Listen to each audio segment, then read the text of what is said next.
The moment my son-in-law pointed his finger across the dinner table and announced to everyone that I was nothing more than a burden on this family, I did something that surprised even me. I smiled, not because it didn't hurt. It did.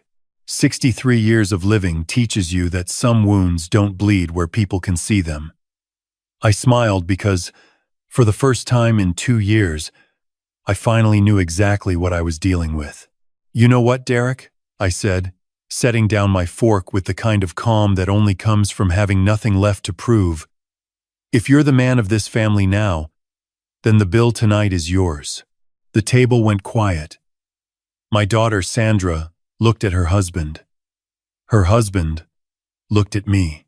And when the waitress placed that folded leather billfold in the center of the table, $462 for a birthday dinner I had planned, booked, and fully intended to pay for, Derek reached for it, with the confidence of a man who had never once checked his own bank balance. He opened it. He read it. And the color left his face like water draining from a bathtub. That was the beginning of the end. But to understand why it mattered, you need to understand where it all started. My name is Raymond Kowalski. I'm 63 years old. I spent 31 years working as a civil engineer for the city of Adelaide, which is where I raised my daughter Sandra and my son Patrick after their mother. My wife Helen passed away from ovarian cancer when Sandra was 14 and Patrick was 11. I won't pretend those years were easy. I won't pretend I was a perfect father, but I was there. Every school concert, every parent-teacher evening, every Saturday morning, driving Sandra to netball and Patrick to swimming. I was there with burnt toast and the wrong brand of shampoo and a lot of love that I didn't always know how to express properly. Sandra grew up to be a remarkable woman, stubborn, like her mother, clever, like her mother, beautiful, like her mother. She completed a nursing degree, got a job at the Royal Adelaide Hospital, and for a while we were close in the way that adult children and their surviving parent sometimes are calling each other twice a week, Sunday lunches, her texting me photos of things she thought I'd find funny. Then she met Derek Hutchinson at a work function about 4 years ago. He was 36, 2 years older than Sandra, and he worked in what he described as financial consulting, which I later learned meant he sold insurance products to people who didn't fully understand what they were buying. He was charming in the particular way that makes the back of your neck prickle if you're paying close attention. He shook my hand too firmly the first time we met, laughed too loudly at his own stories, and spent most of that first dinner talking about himself. Sandra was in love, so I kept my mouth shut. They married 18 months after they met. I paid for the wedding. Not because Derek couldn't contribute, he certainly implied he could, but because I wanted to. Sandra was my daughter, the last visible piece of Helen I had in this world, and giving her a beautiful wedding day was something I could do for her. The reception was at a vineyard in the Barossa Valley. 87 guests, a string quartet, a caterer who did the most remarkable slow-roasted lamb I've ever tasted in my life. I paid $114,000, which wiped out a substantial portion of savings I had spent 3 decades building. I did not regret it. Not then. Sandra and Derek bought a house in Norwood, a lovely suburb, good schools, close to everything. Derek had apparently already sold his apartment, so the deposit was largely Sandra's savings, with a contribution from me of $40,000, which I offered because Sandra had quietly mentioned the repayments would be tight on her single income while Derek was in between opportunities. I transferred the money in April, 3 years ago. Derek never mentioned it. Never thanked me. Sandra texted me a heart emoji. They had twin boys 14 months after the wedding, Thomas and Liam, born 6 weeks early, and small as birds, but fierce. I drove 3 hours to be at the hospital the morning they arrived. I held each of them, one at a time, and I thought about Helen and how much she would have laughed with joy at the sight of them. That was the happiest I had felt in years. What I didn't understand yet was how much things were about to change. It started gradually, as these things do. Derek had opinions about how Sandra's parents, well, her parent, singular, meaning me, should interact with the children. He thought I visited too often. He thought my gifts were creating expectations. He thought Sandra spent too much time on the phone with me when she could be focusing on the family. I heard this secondhand through Sandra, delivered apologetically, always framed as Derek just feels. Or Derek thinks it would be better if. I adjusted. I visited less. I called on Sundays only. I stopped bringing toys every time I came and started bringing groceries instead, which Derek apparently also found patronizing, though he never refused the groceries. When the boys were about 8 months old, Derek left his financial consulting job. I'm still not entirely sure what happened. Sandra was vague about it, and Derek's version of events involved a great deal of blame directed at his former colleagues and a manager he described as threatened by ambition. He started working from home, which in practice seemed to mean he was at home while Sandra worked her shifts at the hospital, and I drove up twice a week to help with the twins. Those were actually some of the best months I can remember. Tuesday and Thursday mornings, I'd arrive at 7:30, and Sandra would kiss the boys and head out the door, and I'd spend the next 5 or 6 hours with Thomas and Liam. We'd do everything. Morning walks in the double pram, reading, silly songs I made up on the spot.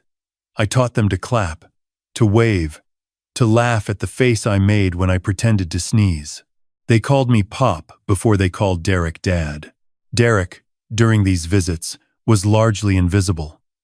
Occasionally he'd wander through the kitchen to get coffee, nod at me, and disappear back into the study. Once, I heard him on the phone, voice confident, animated, full of the charm he deployed when he wanted something, and I thought perhaps he was working on something new. I didn't ask. I minded my business and minded my grandsons. The invoices began arriving about a year into this arrangement. I don't mean literal invoices. I mean that Derek began attaching costs to things I had previously considered simply part of being a grandfather. Sandra mentioned carefully that Derek thought I should perhaps contribute to the household costs more formally, given how much time I was spending there. A percentage of the utilities, a contribution to the food budget. He had calculated, he said, that having me there twice a week added approximately $240 per month to their household expenses. I said nothing to Sandra. I simply started bringing cash. I am not a man who makes scenes. Helen used to say that was my greatest strength and my most infuriating quality in equal measure. I absorb things. I process them quietly, and I had not yet reached the point where I understood that absorbing without responding was being mistaken, by Derek at least, for weakness. Patrick called me one Sunday evening, my son, who lives in Brisbane and works as a secondary school history teacher, and asked if I was all right. He'd spoken to Sandra, he said, and something felt off. I told him everything was fine. He didn't believe me, but he didn't push, because Patrick knows me well enough to know that pushing rarely works. Just don't let him think you're a soft touch, Dad, Patrick said before we hung up. I thought about that for a long time afterward. The dinner where Derek made his pronouncement was my 63rd birthday. Sandra had suggested we go out as a family, her, Derek, the boys, and me. I chose the restaurant, a quietly excellent Italian place in the city I'd been to once before with a colleague. I made the reservation. I told no one the price of anything. Derek arrived late. He spent the first 20 minutes talking about a property investment seminar he'd attended that week, during which he had apparently learned information that was going to change everything for them financially. Sandra nodded at the appropriate moments. Thomas and Liam ate their bread rolls and ignored him, which, based on my observations, was their primary coping mechanism for their father. At some point, I don't remember exactly what prompted it. Perhaps I had been speaking with Sandra about the boys' childcare arrangements. Derek looked at me with an expression I can only describe as proprietary, like a man who had recently acquired something and was still calculating its value. "You know, Raymond," he said, "Sandra and I have been talking. We think it's time for the family to operate more independently. The boys are getting older. They need routines, not disruptions." "I see," I said. "No offense. But you showing up twice a week isn't exactly structured childcare. And to be honest, the boys are at an age where they need strong male influence, present, active, not." He gestured vaguely in my direction. Thomas looked up from his pasta. Liam kept eating. Sandra looked at the tablecloth. "What Derek means," Sandra began. "I understood what Derek means," I said. Derek seemed to take this as encouragement. He leaned back in his chair, with the ease of a man who believed the conversation was already won. "You're lucky there's now a real man in the family handling things," he said. "No offense, but the boys need someone they can look up to. Someone current, not." He paused, apparently selecting from a menu of insults. "An old man from a different era." A few people at the next table glanced over. I picked up my wine glass. I took a sip. I set it down. "Derek," I said, "since you're the man of the family now, I assume you'll be picking up the bill tonight." He looked momentarily uncertain. "Well, it's your birthday." "So, exactly," I said. "And a man of the family would certainly cover his father-in-law's birthday dinner." Something shifted in his expression. He was recalculating. I watched him do it. "Of course," he said and smiled. The waitress came. I asked for the dessert menu. I ordered the tiramisu and a coffee. Thomas asked if he could have gelato, and I told him absolutely yes, and ordered him the large. Derek said nothing. When the bill arrived, I folded my hands on the table. Derek opened the leather folder. He looked at the total. He looked at it for what felt like a full 30 seconds. $462. He looked at Sandra. Sandra looked at her plate. Thomas ate his gelato. Liam had fallen asleep against my arm. Derek put his credit card in the folder with the careful movements of a man trying not to show that his hands were shaking. I said thank you. I meant it. On the drive home I drove myself. I always drive myself. Independence matters. I made a decision. Not a decision born of anger, though anger was certainly present. A decision born of clarity. I had been watching a pattern for nearly 3 years and telling myself it was temporary, that Sandra would see it eventually, that Derek would mature into something more decent. I had been making the same mistake that the old men in bad situations always make, waiting for someone else to change. I was not going to wait anymore. I want to be clear about what I did and did not do in the weeks that followed. I did not spy. I did not manipulate. I did not involve my son Patrick beyond one phone call in which I told him what had happened at dinner and asked him to trust me. What I did was this. I paid very close attention to information I already had access to. For 2.5 years, I had been quietly helping Sandra and Derek with their finances. Not because they'd asked me directly. Derek would never ask directly. But because Sandra would mention things. The mortgage repayment went up. Childcare was expensive. Derek's new venture wasn't generating income yet. I had, over that period, transferred money to Sandra's personal account on 11 separate occasions. I had my own records, my own bank statements. And I realized, never been given a single clear account of where that money had gone. I called my accountant, a meticulous woman named Glenelg who has known me for 20 years. I asked her to help me compile a complete picture of every financial transfer I had made to Sandra's family over the past 3 years, including the wedding, the deposit, the cash contributions, and the bank transfers. I asked her to do it quietly. She did.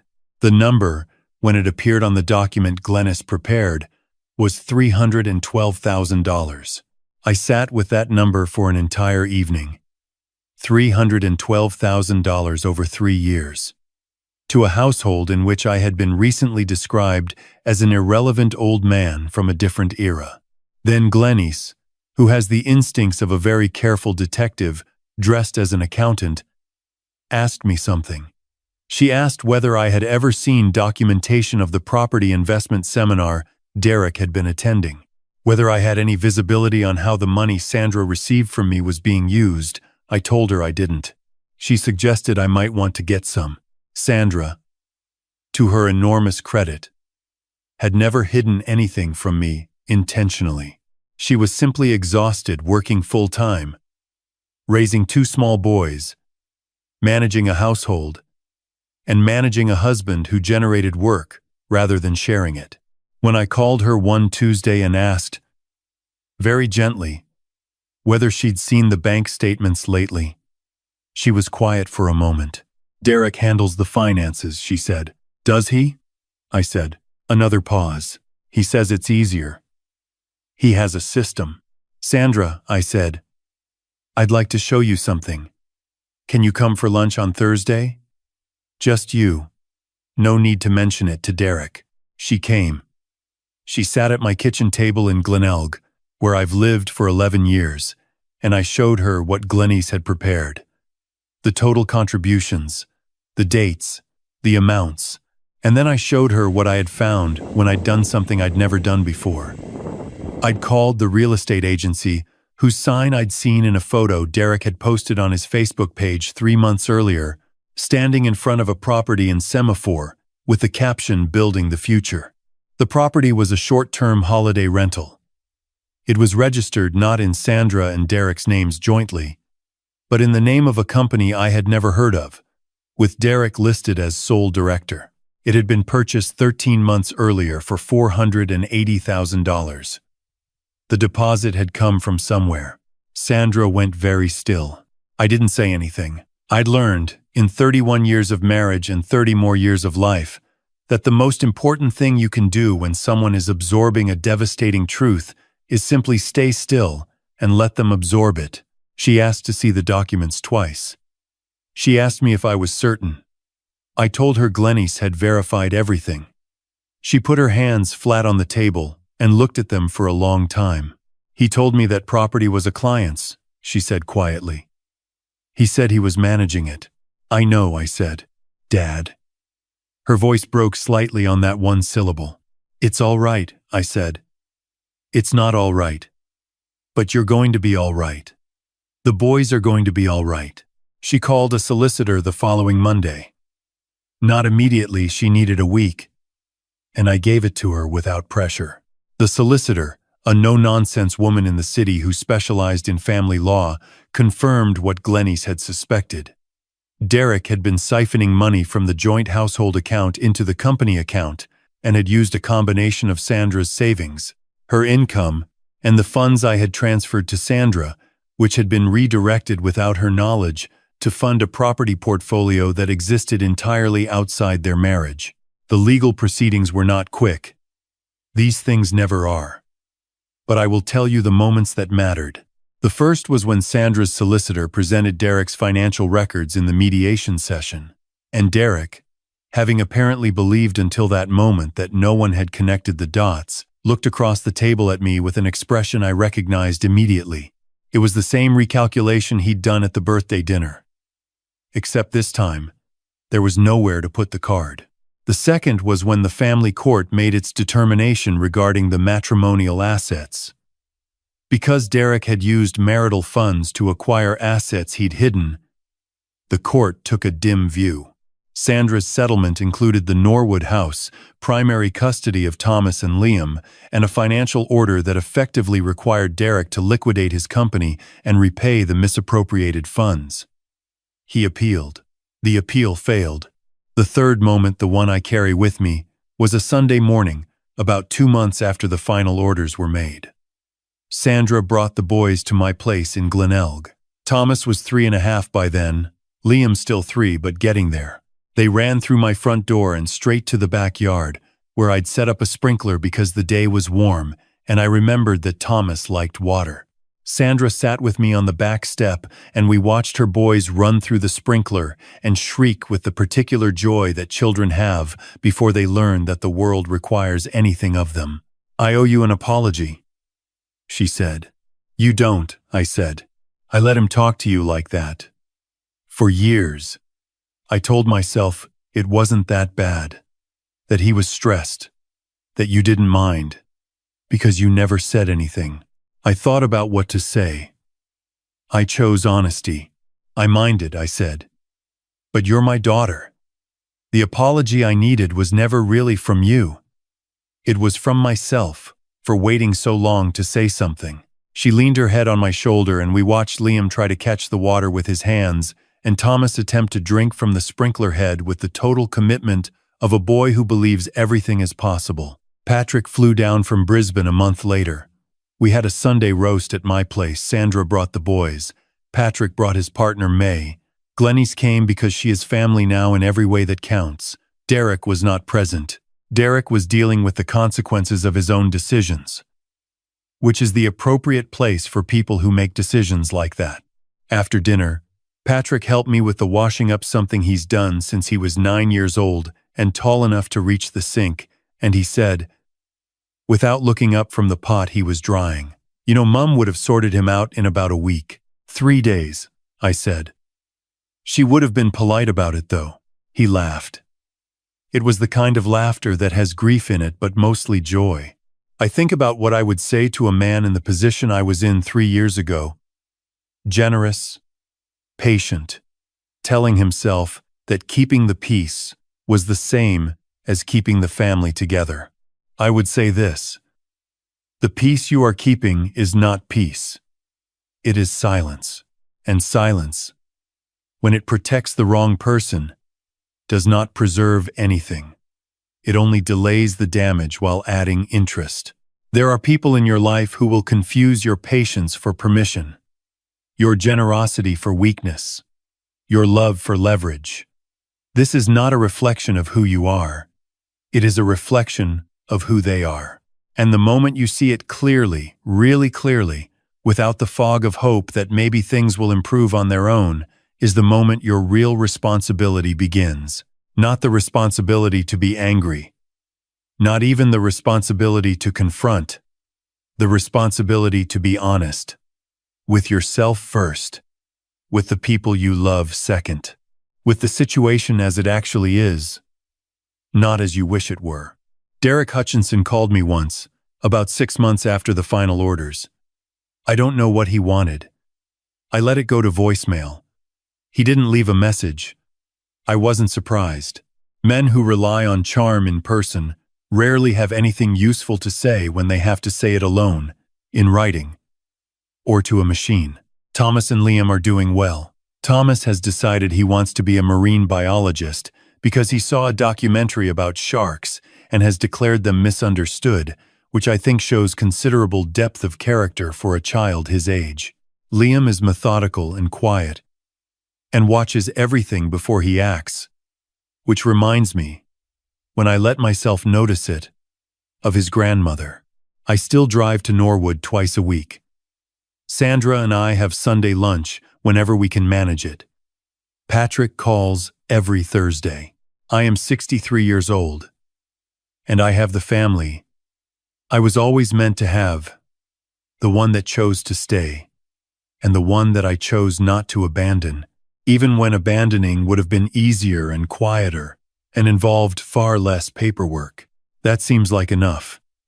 Most days, it seems like quite a lot.